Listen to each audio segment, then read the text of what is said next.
Okay, this is my 2012 CRZ. It had the IMA code come on the dash, and it said check charging system, and it threw that, I believe it's a P1448 code, which is the code for the fan for the main battery that powers the unit. I looked at a lot of videos and they show it all apart, but they don't show you how to take it apart. So I'm going to show you how to take this apart in some steps. I got some basic hand tools up there, just some pry bars and stuff to pop loose a bunch of things. I'll show you all the tools we needed in the very end. But the first thing you got to do is pull up your carpet, and that just pulls up from right here and it just pops up. There's some pins here and here that pop up, and it just comes right out. So get rid of that. All right, you're going to want to get rid of your foam here so you don't damage it. Foam here so you don't damage it. This panel comes off. There's a little notch right here. You can take one of the little, there we go. There, now we can see our little notch. And if you put one of the little plastic pry tools in it, I've already popped it loose, but you put the pry tool right in that little notch right there. Pop it, comes right off. And if you want a preview of it, right down in there, that's your fan. Now, this panel, this whole interior panel here is all one piece. And you're going to have to remove a lot of things to get that out, I think. Alright, I went ahead and took the spare tire out and the foam on the other side, since that was in the way as well. We need to take out this back panel here because it overlaps right here.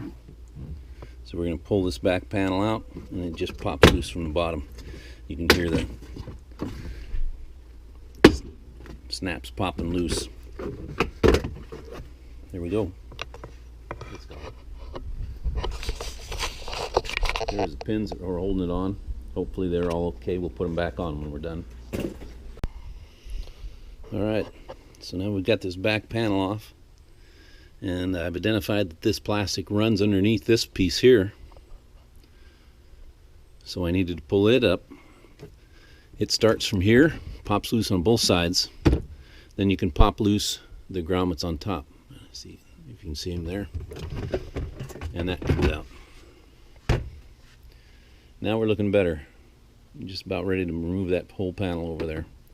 Or at least pull it away far enough we can get to that fan, which is right down there. Okay, by starting right back here and carefully pulling it up, I actually didn't have to undo that bolt down there. I got this to pull away quite a bit.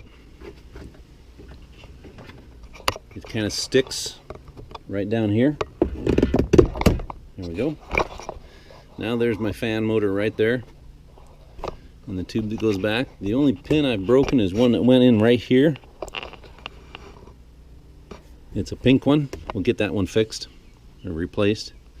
I'm going to try to take all the bolts out, and there are 3 of them. 2 of them you can see right here, one right here, that one down there, and then there's one back there a little bit. There it is. Alright, we're going to get those 3 out of there and see if the fan comes out.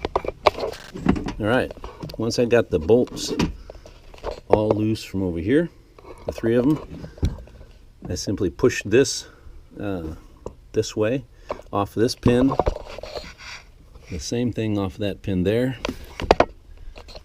Then I popped it off its gasket here, and except for the wiring, it should all come out. So we got to undo this pin right here, wiring, and we'll get it out.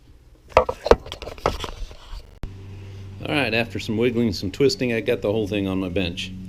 Now we're going to take the motor out, and that is these 3 screws. Alright, so with those 3 screws out, there's my culprit. It had been growling for months, and I just ignored it. Of course, till failure. So, I got a new one. Let's put it back in. Alright, old one out, new one in. Let's go put it back in the car. It may be a little noisy, my neighbor's leaf blowing. Wanted to show you this clip. This is the one that goes into the motor.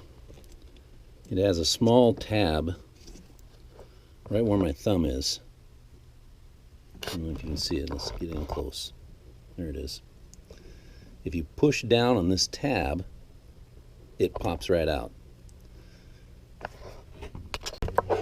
Here's a tip for you. Start with that screw back there. That's the hardest one to see and line up. If you put these front two in first, you'll never get that back one lined up. Put the back one in first, then this one, then that one. All right, she's all bolted in. Don't forget to push the plug back in. You'll wonder why it's not running if that's not there. All right, another note for you, thing to note, is that when you pull this panel apart, this light is just going to fall. It just sits here and against the plastic on the other side. I don't know if you can see that. This light is going to fall when you pull this away. It just simply sits in this space. So make sure you position it when you're getting it back in there. All right, pretty simple.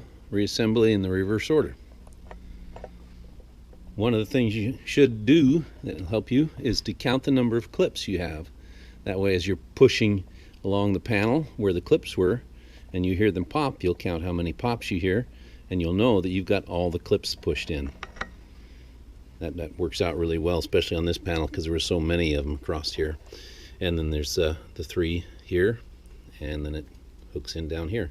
So just set it down in, press all the pins down in, listen to them pop. They're all in there. Let's put the spare back in there and we should be good to go. One more tip for you. When you're putting the spare back in, check its pressure. Mine had been checked the last time I changed tires, but that was probably a long time ago, and it was down to about 5 pounds. It's supposed to be 60. Check it. As promised, tools I used, a couple of little plastic pry bars. This helped me pop one of the pins out. My 1/4-inch driver extension, 10mm socket, 10mm wrench. You could probably get away without the wrench, but it works. Flashlight so I can see what I'm doing. That's it.